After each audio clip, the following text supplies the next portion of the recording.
Evening, class.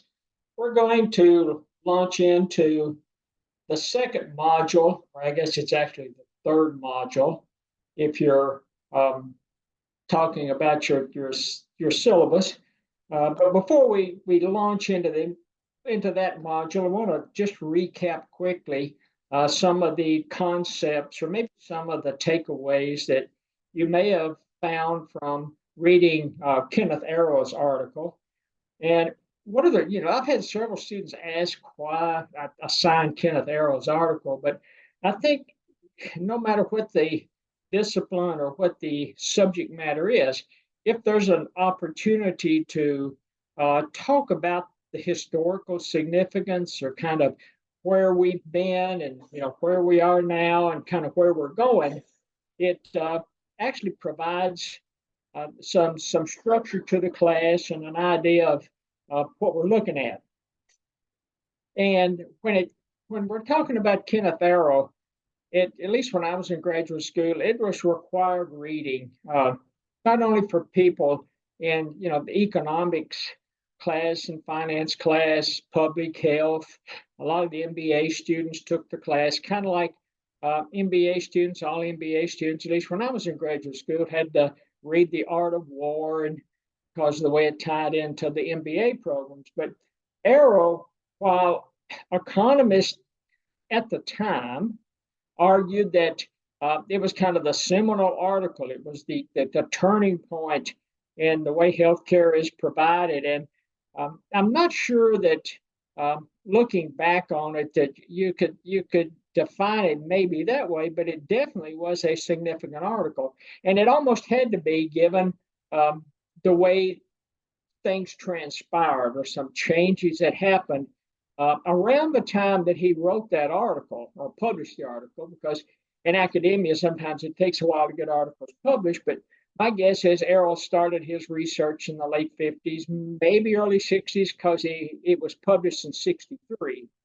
And I think one reason that economists, especially in public health, health economics, even hospital administration, point to it, and they do consider it one of the seminal articles and drove change in healthcare, because Arrow publishes his article in 63, and then I guess it was Johnson under, I think it was maybe Title 19, that developed or instituted public policy, and then they developed the Medicare program, the Medicaid program. So that was in 1965.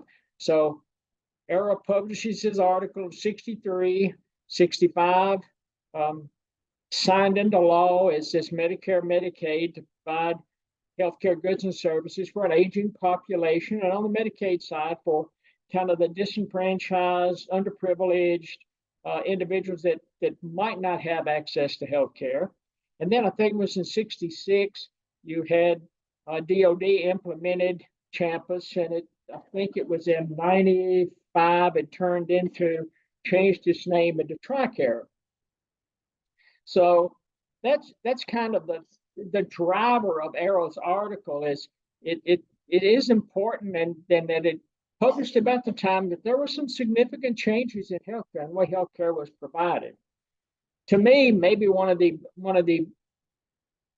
I guess, and wasn't even really an article, but that Flexner report that Arrow mentions, that seemed like, and I think that was 1913 maybe, that was kind of the turning point in hospitals. I mean, Flexner on that report painted a dire picture of the hospital system, safety, quality, and you started revolutionizing some of the way that healthcare services were provided, early on. So I think it's the combination of the Flexner report, Arrow's article, some other, I guess, instances that have occurred in the healthcare environment have actually driven a significant amount of change over the healthcare, and especially the way healthcare goods and services are provided. So that's Arrow's article. Again, gives you a really good understanding of what healthcare goods and services, what the environment, what the space look like in the late 50s, early 60s, and we can see how things have changed as we've gone forward. Now, what we're going to do, we're going to jump from Errol's article and talk about another article, and it's written by Hirsch. I think it's Oregon State, and he's, I don't know, a seventh, eighth edition of this textbook that he produces, and it's Health Informatics: A Practical Guide. And this does say the eighth edition. And while I've used it in the past in some classes, I just went out. I didn't want to have students buy that textbook because I like the first two chapters in the textbook. It gives you some definitions, gives you some information that you can go out and grab on the internet. But I didn't want to have students, I don't know, it's probably $100 a book. So I just went out the internet, and Hirsch had kind of a teaser out there that he provides his first two chapters for free in hopes that professors will grab his textbook and use that in their classes. But we're going to go through the first couple of chapters. And again, it's going to get you some information, some definitions, going to give you some, if you're interested in journal articles, there's some pretty good journal articles in there. And it's going to give you some reference type information. So with that in mind, let's just kind of jump in, and let's define informatics just in itself. And it's a science of processing data for storage and retrieval, also referred to as information science. And some students get confused when I talk about informatics, especially health informatics. And they've had some classes where they've had business intelligence taught to them in their classes. And the definition of business intelligence, it says it comprises the strategies and technologies used by enterprises for data analysis and the management of business information. If you think about it, or at least from my perspective, there's not that much difference in the definition of informatics and the definition of business intelligence. It's talking about data, information, technology, and people. Business intelligence runs that continuum. Informatics, especially health or healthcare informatics, run that continuum. And I think the conclusion that most economists will come to is how to optimally use information and technology properly to advance human health. And we talk about it quite a bit in the health economics class that I teach at Fisk. But one of the greatest assets individuals are born with is their health stock. Health stock, health status, depending on what nomenclature you want to talk about, but we're all born with a certain level of health stock, health status. And as we age, it potentially improves until you get to a certain age. And it's almost like your health status, your health stock, it's almost like a piece of machinery, a well-oiled piece of machinery. At some point, no matter how well you take care of it, starts to deteriorate, starts to depreciate, starts to erode as we go forward. And it's the same way with human health and health status and health stock we're born with. We go through early childhood, we go through our teenage years into adolescence, young adults, and we're trying to, some of us take better care of our health status and our health stock than others. But at some point, no matter how well you take care of that health status and health stock, it starts to deteriorate and starts to depreciate over time.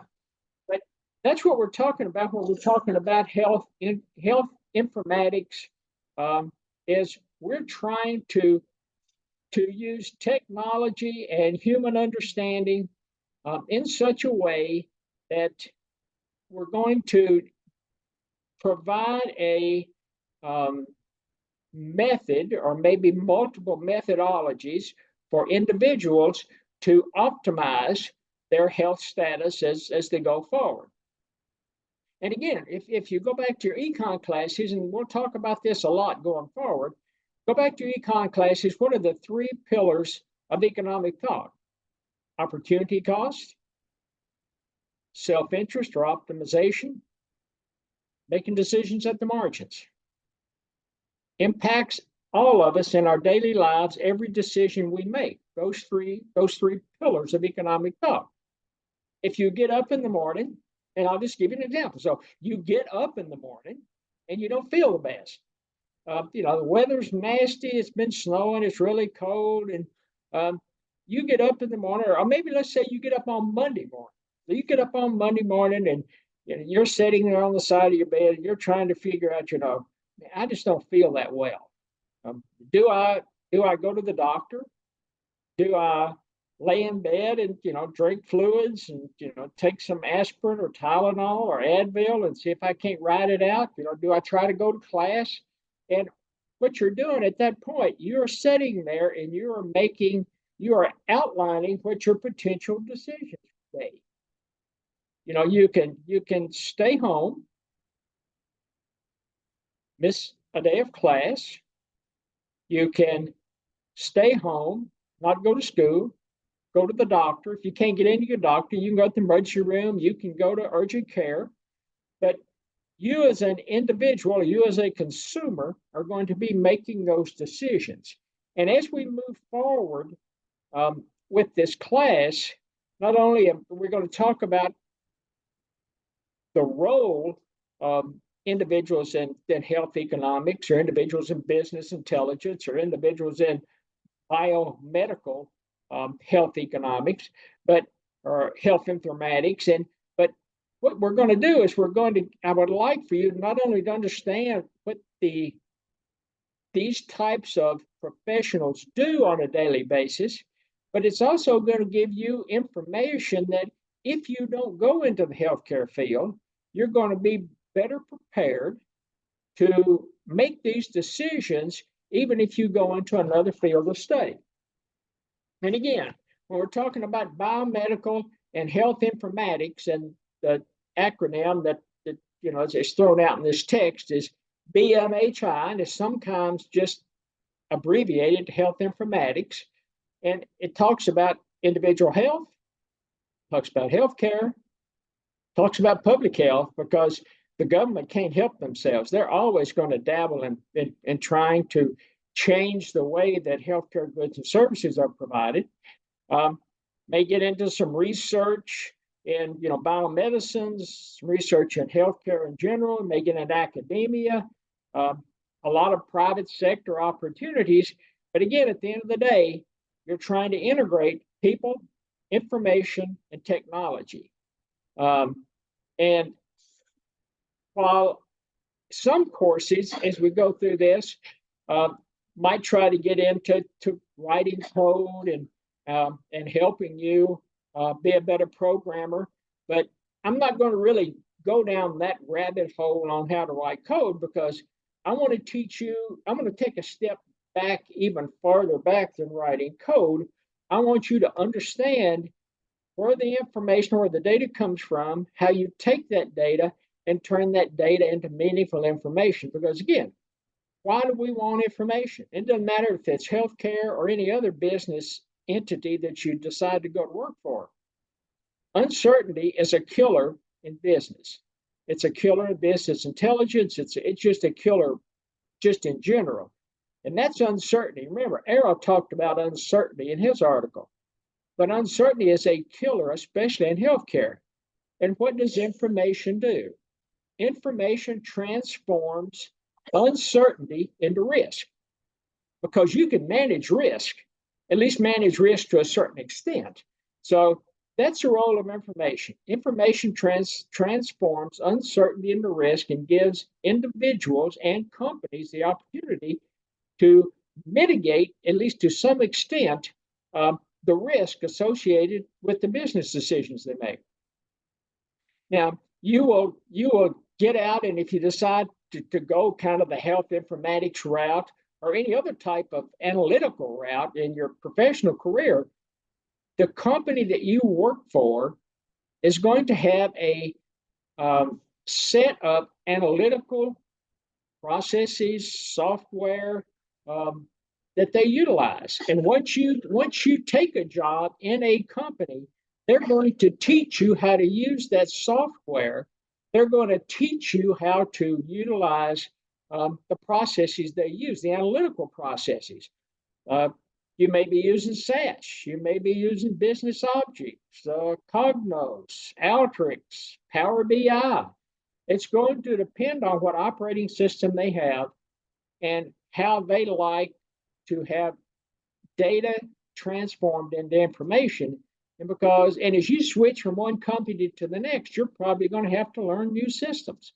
That's just part of just analytical processes, just in general, because every, and I'll call them CIO, Chief Information Officer, basically it's individual that runs information technology department in any given company.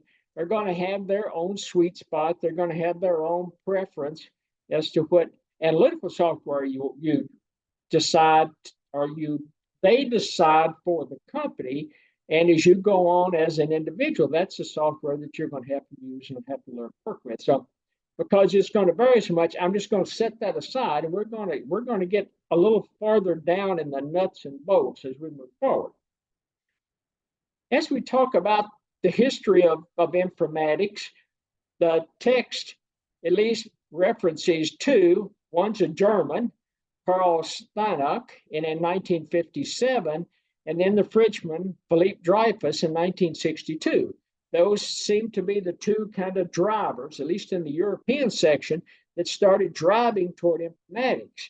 And then you started seeing in some of the journal articles in 1974, you started seeing the terminology health informatics pop up.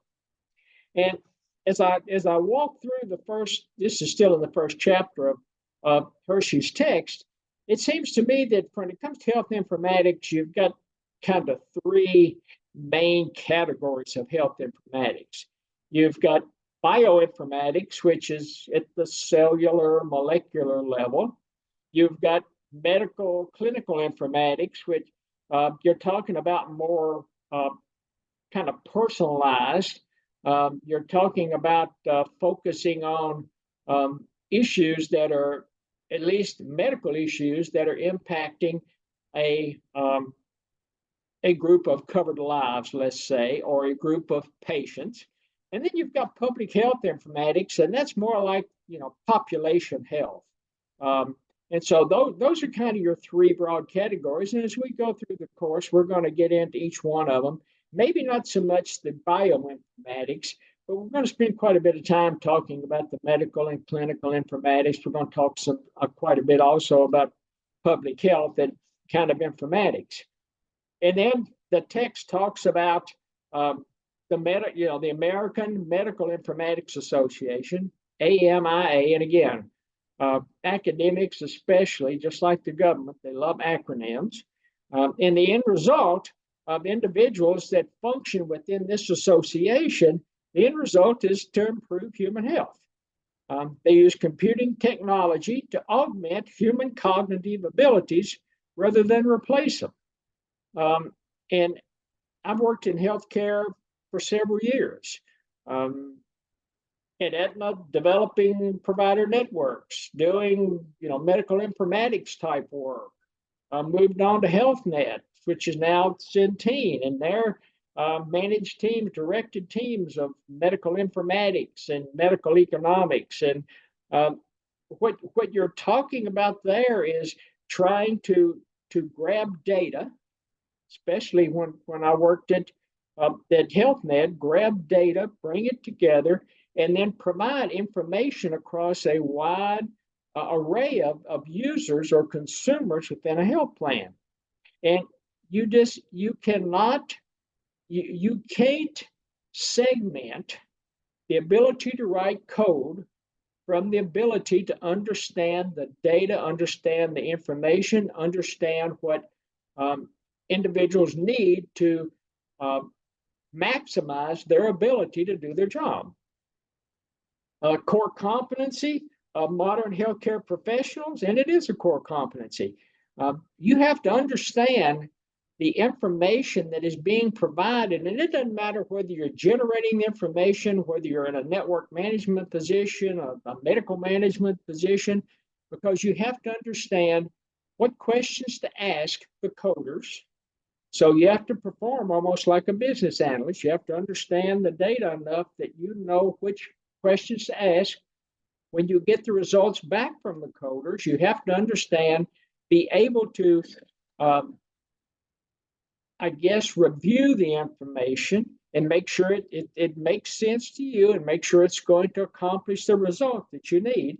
Um, and it's an essential skill in the provision and financial aspect of healthcare. So healthcare informatics, you can work for on the financial side of either the provider shop or the financial side of a payer shop. You can work in the government. You can work at CMS, Centers of Medicare and Medicaid, government agency. You can work for consultants.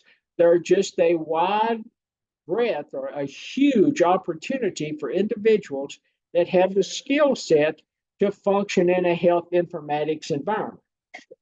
I'm going to spend just a few minutes about terminology. You've got health information technology, HIT, which it's basically just the IT side of the house. And the IT side of the house may be dependent on, whether you're working on the provider side or whether you're working on the payer side or even the government side. It depends on what that function is. It could be something as simple as taking raw data and loading it into an information or a data warehouse. It could be individuals writing code. It could be individuals developing software packages. All of that is kind of the coding information technology piece of it that helps the individuals working as an analytical arm. Again, government, payer, provider. They provide the tools. IT provides the tools, helps shift data from one place to the other, and then it's the analyst position or function or opportunity to go in and grab that data and turn that data into usable information. And then you've got health information management, and you'll see the acronym HIM. You've got medical record management, and kind of under the medical record management, they go through, I guess, some definitions of types of credentials that you can use. You've got Registered Health Information Administrator, RHIA, that's at least according to the text, that's kind of the upper level. You've got the Registered Health Information Technologist, RHIT, and that is more of an associate type degree. You've got Certified Coding Specialist, CCS. You've got Certified Professional Coder, that's a CPC. And I want to stop for just a minute. And when I worked at Blue Cross Blue Shield, I directed what's called payment integrity team. And that payment integrity team, the sole function was to ensure that as healthcare claims came in the door to be processed and paid, that they were, and the term is adjudicated, the claim comes in the system, it's adjudicated, and they know, and the health plan knows how much to pay a provider. But the payment integrity team, their sole purpose was to try to ensure that that claim paid correctly the first time, every time. And I've hired RHIAs, I've hired RHITs on the team. And they are more analytical type, more analysts. They've just had some more formal training and coding methodologies. My certified coding specialist, my CCS, that was a credential that my clinical nurses asked them to achieve. And then the certified professional coder, the CPC, the analyst on my team, that was a certification they could get. And whether the nurses were getting a CCS or the analysts were getting a CPC, once they got those credentials, it significantly improved their productivity. improve their efficiency, improve the accuracy of the results, and definitely minimize the false positives that tend to occur in healthcare. False positives tend to occur in healthcare for a lot of reasons, but one of the main reasons is healthcare data in and of itself is not the best data when it comes to analytical issues. There are a significant number of issues that can occur in healthcare data, and it goes back to the adjudication process.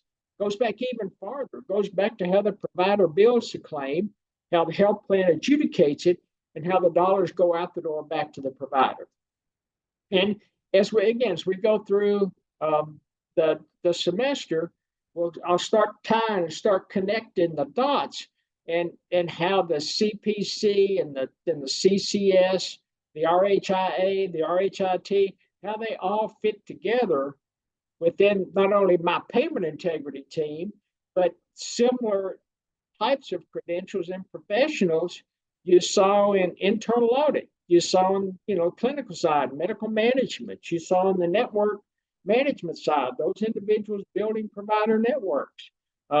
You saw it in the legal aspect. So those type of professionals were scattered throughout the health plan in Blue Cross Blue Shield, and that was because of the need for individuals with those skill sets to help provide accurate information that could be utilized by the health plan to make their strategic decisions.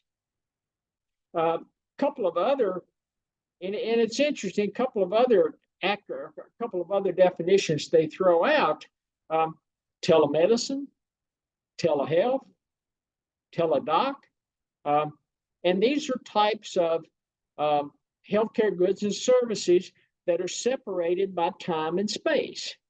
And again, we'll get into it a little farther down the road, but want to just get you familiar with some of the technologies. We kind of move forward on this.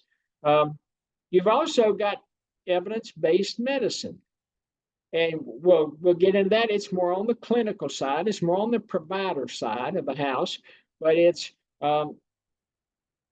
policies and procedures, protocols that providers can provide to increase the probability of diagnosing patients correctly.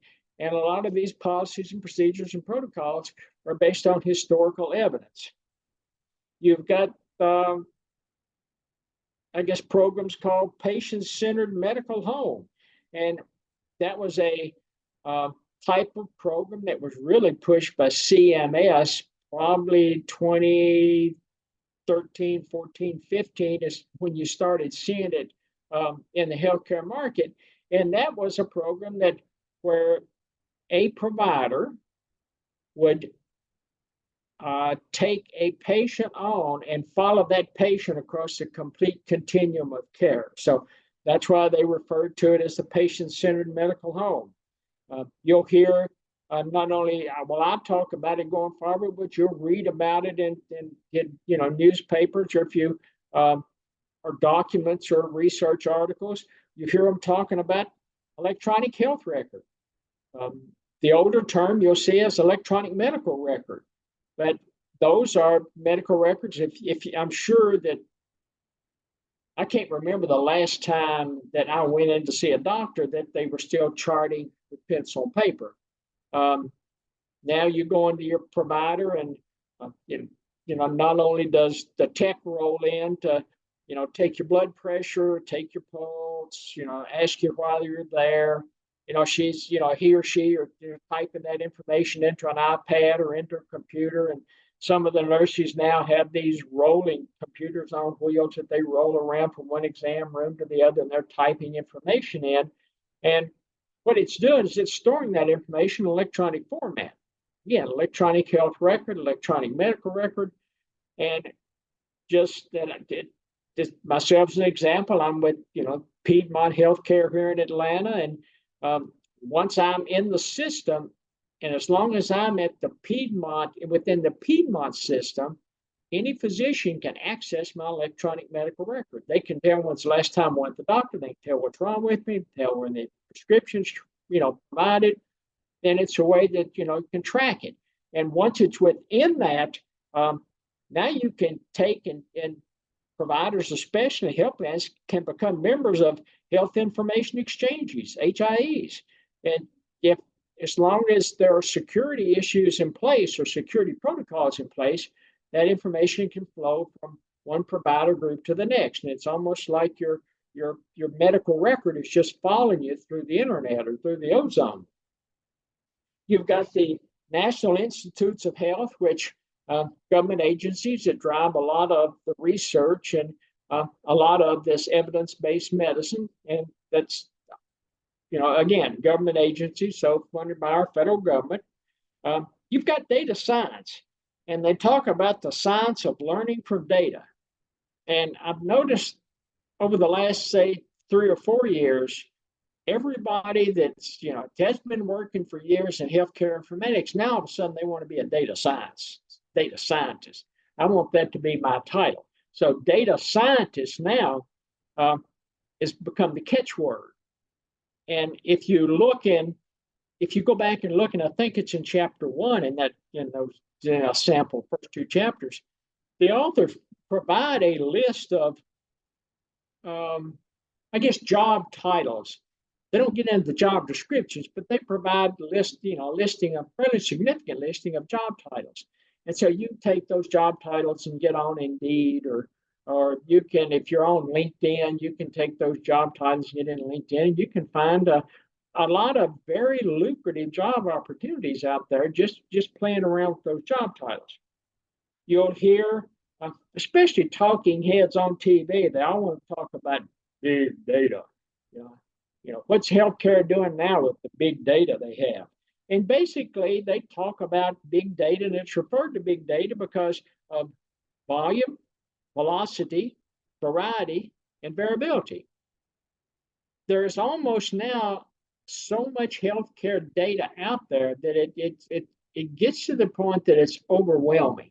And not only do coders have a problem writing code and understanding how to parse it out, but individuals that work in the analytical side of it, it's difficult for them not only to explain to a coder what they want, it's difficult for them to actually take the results that a coder provides them and know whether the information is right or wrong, simply because they talk about, again, the variability. Variability can be huge in healthcare information, healthcare data.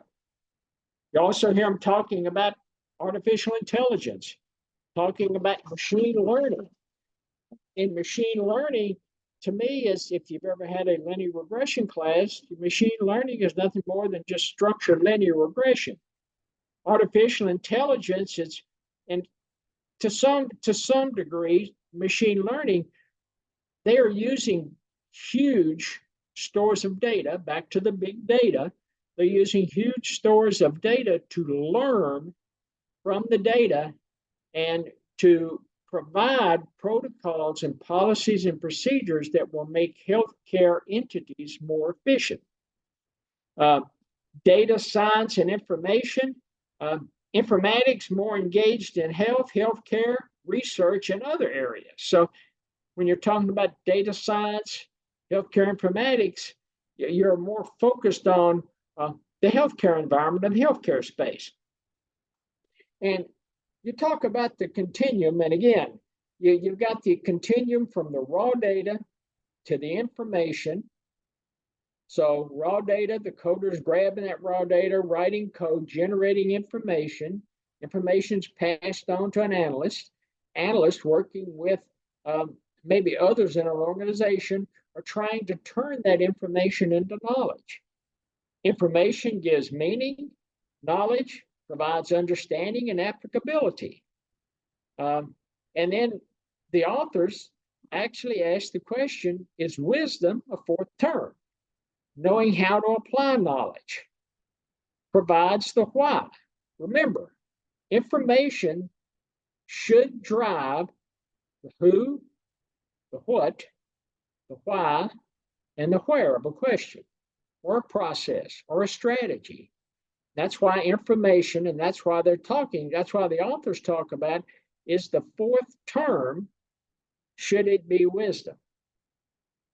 When you're talking about medicine, we're talking about a life science versus an information science. Use information to develop treatment protocols. And again, on treatment protocols, now we're going back to the importance of evidence-based medicine. Electronic health record, the electronic medical record, significantly increase information and analytics. Information chaos impacts performance and safety. And that's what we are turning into a certain extent, is information chaos because of this big data and this huge amount of data and information. The last numbers I think the authors put out that, and it's taken a while on the electronic health record to grab hold because of, bandwidth at some provider offices, reluctance of old school providers to move, to the electronic age, internet age. But I think the last numbers that the authors talk about in chapter 1 there, it's like 96% of the hospitals function with electronic health records and something like 87% of physician offices. I can remember we were living in San Diego, and my primary care doc was at University of, California, San Diego, and he was actually head of internal medicine. And I can remember going in for a checkup, and he's talking. He comes into the exam room talking to himself, and he's got his laptop with him. So we're talking about probably maybe 2004, 2005. Can't remember the exact time frame. He's talking to himself. And he was late getting there, and he's mad and upset. And I asked him what was going on. He said, "Yeah, UCSD just implemented, this new electronic health record." He called it medical record. This electronic medical record. He said, "I'm in here fussing with it." And he said, "All of my other, staff physicians are having trouble. We don't have the bandwidth. Nobody taught us how to use it." I mean, the first 2 or 3 years, it was a fiasco. But things are running pretty smooth now. And again, I can't remember the last time that I saw a healthcare professional of any sort that used, charting things with a pencil and paper. And then they spend just a little time talking about workforce. And, it's going to differ by organization. You're going to have an IT staff, maybe an HIT staff, a health information technology. You may have a group called a health information, management, HIM. You're going to have some health or clinical informatics, and they refer to that as a CI. You've got others, research, academics, industry, government. And it's going to depend on the organization on how things are structured. So, I'll just, pick on Blue Cross Blue Shield where I worked. You had a group of analysts in finance. You had a group of analysts in internal audit. You had a group of analysts in privacy and security. You had definitely a group of analysts that were actuaries. You had a whole department that was health informatics. I had, even on the payment integrity side, I had a group of analysts that worked for me, writing code, generating information, and then we were disseminating that information to all of the players on the payment integrity team so that they could do their jobs and be extremely efficient on a daily basis. So depending on how your organization is developed or how the functions are parsed apart, you're going to have a different structure on how all of this data flows to information flows to knowledge, and then once you have the knowledge, then it flows in, whether you want to say wisdom or you want to say operational expertise. Um, that's going to be the flow, and again, it's going to depend on not only whether you're in the private sector on the payer side, and private sector on the payer side is usually at a health plan. You've got the public sector, again, CMS, NIH, a lot of these government agencies. And then you've also, don't forget about the provider side. And we're going to talk, and maybe it's in the next, maybe it's in the next module. So maybe next week, we're going to talk about the financial coin, because right now there is this huge struggle on the financial coin. One side you got the payers, one side you have the providers, and they're butting heads. It is a very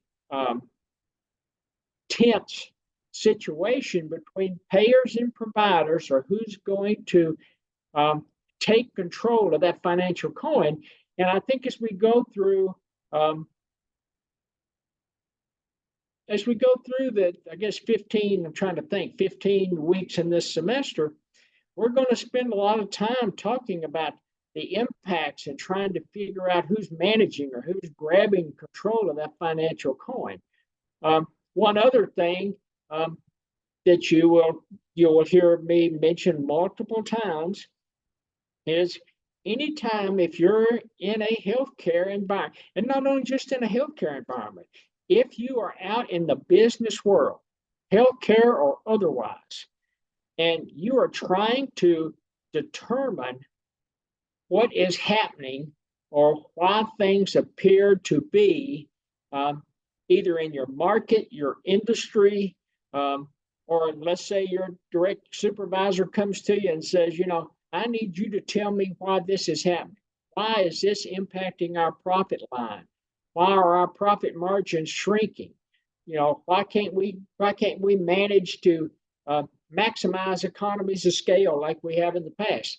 And what I tell all of my students is, if you get to a point that you can't quite figure out what's going on, the golden rule is always follow the money. If you always follow the money in your analytical process, you're going to have a really high probability of generating an answer that makes sense. And I think with that, we're going to stop for a few minutes. And when I come back, we will get into the second section of talking about these two chapters that I managed to find out on the internet. Talk to you in a few minutes.